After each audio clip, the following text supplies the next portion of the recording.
వెంటొస్తానన్నావు వెళ్ళొస్తానన్నావు, జంటై ఒకరి పంటై వెళ్ళావు.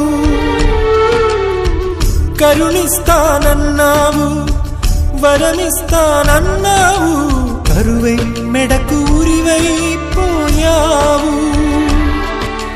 దేవతలోనూ ద్రోహం ఉందని తేలిపావు, దీపం కూడా దహిస్తుందని తేల్చావు.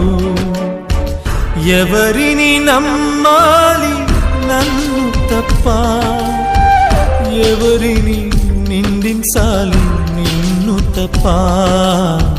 నువ్వంటే ప్రాణమని, నీతోనే లోకమని, నీ తోడే లేకుంటే బ్రతికేది ఎందుకని ఎవరికి చెప్పుకోను.